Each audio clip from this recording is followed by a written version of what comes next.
नमस्कार दोस्तों, स्वागत है आपका आज के राजस्थान के मुख्य समाचारों में। तो दोस्तों, राजस्थान की तमाम बड़ी खबरों को जानने से पहले आपसे रिक्वेस्ट है कि इस वीडियो को लाइक और इस चैनल को सब्सक्राइब कीजिए और बेल आइकन के नोटिफिकेशन को ऑन कर लीजिए।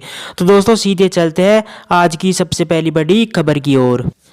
राजस्थान निकाय चुनाव में 76.5% मतदान हुआ। जी हाँ दोस्तों, आपको बता दें कि राजस्थान में 20 जिलों के 90 नगर निकायों के चुनाव में बृहस्पतिवार को मतदान हुआ। सुबह 8 से शाम 5 बजे तक 76.5% मतदान हुआ। सबसे अधिक मतदान सीमावर्ती जैसलमेर जिले की पोखरण नगर पालिका में 90.54% और सबसे कम अजमेर नगर निगम में 62.18% हुआ। इसी के साथ ही मतदान के दौरान सीकर जिले की लक्ष्मणगढ़ नगर पालिका के एक पोलिंग बूथ पर कांग्रेस और भाजपा कार्यकर्ताओं में टकराव हुआ। दोनों के बीच पथराव और मारपीट हुआ। इसी के साथ ही अजमेर में भी एक पोलिंग बूथ पर पर्ची बनाने को लेकर झड़प हुई। यहीं एक पोलिंग बूथ पर निर्दलीय उम्मीदवार की कांग्रेस कार्यकर्ताओं की पिटाई की, जिससे वह घायल हो गया। इसी के साथ ही अजमेर सांसद भागीरथ चौधरी के साथ किशनगढ़ में एक पोलिंग बूथ के अंदर जाने के दौरान धक्का मुक्की हुई। के बाद दोस्तों, अगली बड़ी खबर, राजस्थान और हरियाणा का most wanted gangster Papla Gujjar गिरफ्तार हुआ। जी हाँ दोस्तों, आपको बता दें कि राजस्थान और हरियाणा का most wanted gangster Vikram Singh उर्फ पपला गुज्जर को राजस्थान पुलिस ने बुधवार आधी रात बाद महाराष्ट्र के कोल्हापुर से गिरफ्तार किया गया है। पपला गुज्जर कोल्हापुर में जिया उल शहर नाम की अपनी महिला मित्र के साथ रह रहा था। यह महिला कोल्हापुर में जिम चलाती थी। महिला मित्र को भी पुलिस ने गिरफ्तार किया है। कोल्हापुर में पपला गुज्जर ने उदल सिंह नाम से आधार कार्ड भी बनवा रखा था। फरारी के बाद पपला गुज्जर पर राजस्थान सरकार ने 5 लाख का इनाम घोषित कर रखा था। इसी के साथ ही हरियाणा सरकार ने भी उस पर 3 लाख का इनाम घोषित किया था। के बाद दोस्तों, अगली बड़ी खबर, यूएई से सोने की तस्करी। ट्रॉली बैग में चारों तरफ फ्रेमिंग बनाकर लगा रखे थे सोने के तार। जयपुर एयरपोर्ट पर स्कैनिंग में पकड़ा गया। जी हां दोस्तों, आपको बता दें कि जयपुर एयरपोर्ट पर कस्टम विभाग ने गुरुवार को कार्रवाई करते हुए 10.14 लाख रुपए मूल्य का सोना पकड़ा है। तस्करी करके सोने को ला रहा यात्री संयुक्त अरब अमीरात यूएई से जयपुर आया था। यहां से उसे सड़क मार्ग से दिल्ली जाना था। जब्त किए गए सोने का वजन लगभग 201 ग्राम है, जो तार के रूप में ट्रॉली बैग पर फ्रेम करके लाया गया था।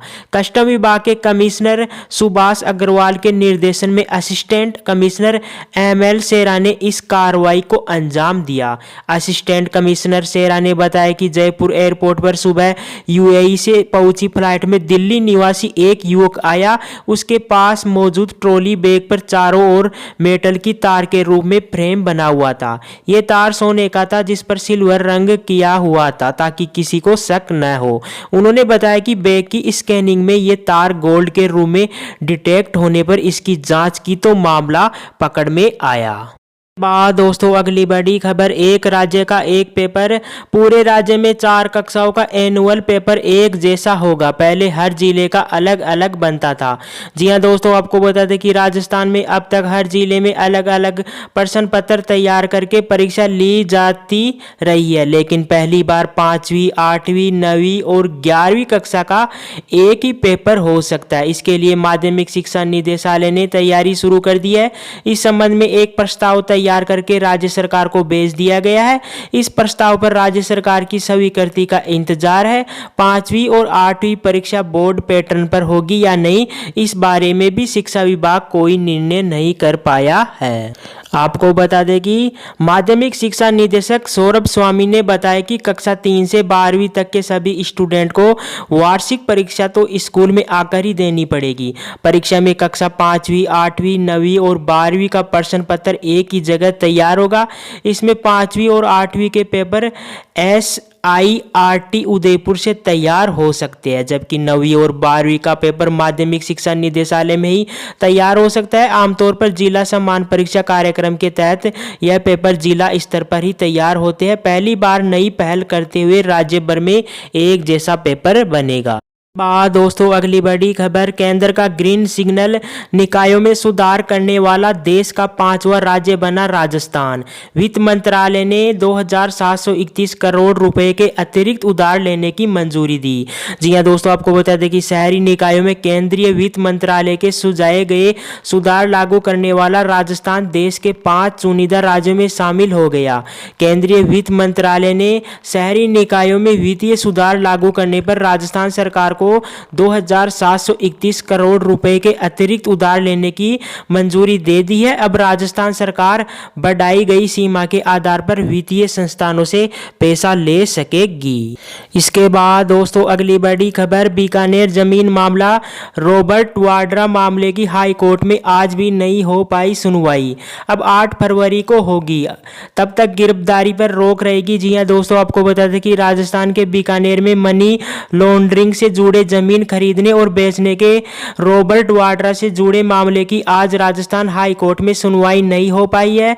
पिछली बार भी समय अभाव के कारण सुनवाई नहीं हो पाई थी। इस मामले में प्रवर्तन निदेशालय ईडी ने वाड्रा को हिरासत में लेकर पूछताछ करने का हाई कोर्ट में आवेदन कर रखा है। मामले की अगली सुनवाई 8 फरवरी को होगी। तब तक वाड्रा की गिरफ्तारी पर रोक रहेगी। दोस्तों अगली बड़ी खबर, अलवर में एटीएम काटा और मुंबई से सूचना मिली, बैंक का एटीएम काटकर 6 लाख रुपए ले गए, सीसीटीवी पर किया ब्लैक स्प्रे, पुलिस जब तक पहुंची बदमाश जा चुके थे। जी हां दोस्तों, आपको बता दें कि अलवर के बिवाड़ी में गुरुवार तड़के करीब 3 बजे आईसीआईसीआई बैंक का एटीएम काटकर बदमाश करीब 6 लाख रुपए पार कर ले गए। खास बात यह है कि बिवाड़ी पुलिस को कंट्रोल रूम में मुंबई से 3:20 पर सूचना मिली थी। इसके बाद करीब 10 मिनट में पुलिस मौके पर पहुंची, लेकिन तब तक बदमाश एटीएम काटकर रकम निकालकर जा चुके थे। आपको बता दें कि बिवाड़ी पुलिस ने बताया कि कंट्रोल रूम पर मुंबई से 3:20 पर सूचना मिली थी कि मनसा चौक वाले एटीएम के कैमरे ब्लैक हो गए हैं। लगता है कि कोई गड़बड़ी है, बैंक एटीएम को काटने का अंदेशा भी है। यह सूचना मिलने पर पुलिस करीब 10 मिनट में वहां पहुंच गई। वहां जाकर देखा तो बदमाश नहीं थे, लेकिन एटीएम मशीन काटी हुई मिली। मशीन से करीब 6 लाख रुपए भी पार कर ले गए। दोस्तों अगली बड़ी खबर, एक्शन पर किसान नेता के आंसू, राकेश टिकैत रोते हुए बोले कानून वापस लो नहीं तो खुदकुशी कर लूंगा। इसके बाद गाजीपुर बॉर्डर पर अनशन शुरू किया। जी हां दोस्तों, आपको बता दें कि दिल्ली में 26 जनवरी को ट्रैक्टर रैली के दौरान हुई हिंसा के 2 दिन बाद प्रशासन ने किसानों से गाजीपुर बॉर्डर का इलाका खाली करने को कहा है। पुलिस की चेतावनी के बाद धरने पर बैठे कई किसान वहां से चले गए। शाम होते होते बड़ी तादाद में दिल्ली और यूपी की पुलिस गाजीपुर बॉर्डर पर पहुंच गई है। यह देखकर कुछ देर पहले धमकी देने वाले भारतीय किसान यूनियन के नेता राकेश टिकैत के आंसू निकल आए। उन्होंने रोते हुए कहा किसानों पर अत्याचार किया जा रहा है, उन्हें मारने की साजिश रची जा रही है। अगर सरकार ने कानून वापस नहीं लिए तो मैं आत्महत्या कर लूंगा। मैं इस देश के किसानों को बर्बाद नहीं होने दूंगा। टिकैत ने कहा इतनी बड़ी साजिश होगी मुझे पता नहीं था। मैंने सब लोगों के खिलाफ जाकर बीजेपी को वोट दिया था। मेरी वाइफ ने किसी और को वोट दिया था, लेकिन मैंने बीजेपी को वोट दिया। उन्हें वोट देकर मैंने गद्दारी की थी। ये सरकार किसान बिरादरी को पूरे देश में बदनाम करने की कोशिश कर रही है। आंदोलन स्थल पर पानी की सप्लाई बंद करने के खिलाफ टिकैत ने गाजीपुर बॉर्डर पर अनशन शुरू कर दिया है। उन्होंने कहा अब मैं गाजियाबाद का पानी नहीं पीऊंगा, जब गांव से पानी आएगा तभी पानी पीऊंगा। के बाद दोस्तों अगली बड़ी खबर, कोरोना देश में अब तक 28 लाख से ज्यादा लोगों को टीका लगा। इंटरनेशनल फ्लाइट पर रोक 28 फरवरी तक बढ़ी। जी हां दोस्तों, आपको बता दें कि कोरोना के खिलाफ वैक्सीनेशन प्रोग्राम के तहत अब तक 28 लाख से ज़्यादा लोगों को वैक्सीन की पहली डोज दी जा चुकी है। गुरुवार को शाम 7 बजे तक 28,47,608 लोगों को टीका लगाया गया है। हेल्थ मिनिस्ट्री के मुताबिक कोरोना से सबसे ज़्यादा प्रभावित महाराष्ट्र और दिल्ली समेत 6 राज्यों में अब तक 21% से भी कम वैक्सीनेशन हुआ है। इस बीच देश में इंटरनेशनल पैसेंजर फ्लाइट पर लगी रोक 28 फरवरी तक बढ़ा दी गई है। के बाद दोस्तों अगली बड़ी खबर, उपचुनाव की तैयारी में जुटी कांग्रेस, 29 जनवरी को मेवाड़ दौरे पर आएंगे प्रदेश अध्यक्ष गोविंद सिंह डोटासरा। कांग्रेसी कार्यकर्ताओं की लेंगे बैठक। जी हां दोस्तों, आपको बता दें कि प्रदेश कांग्रेस अध्यक्ष बनने के बाद गोविंद सिंह डोटासरा 29 जनवरी को पहली बार मेवाड़ दौरे पर आ रहे हैं। डोटासरा सड़क मार्ग से 29 जनवरी को चित्तौड़ पहुंचेंगे, जहां पर वह कांग्रेस कार्यकर्ताओं की बैठक लेंगे। वहीं इसके बाद 30 जनवरी को डोटासरा उदयपुर के भिंडर पहुंचेंगे। वहां वह दिवंगत गजेंद्र सिंह शेखावत को श्रद्धांजलि देंगे। इस दौरान डोटासरा कांग्रेसी कार्यकर्ताओं के साथ मंत्रणा भी करेंगे।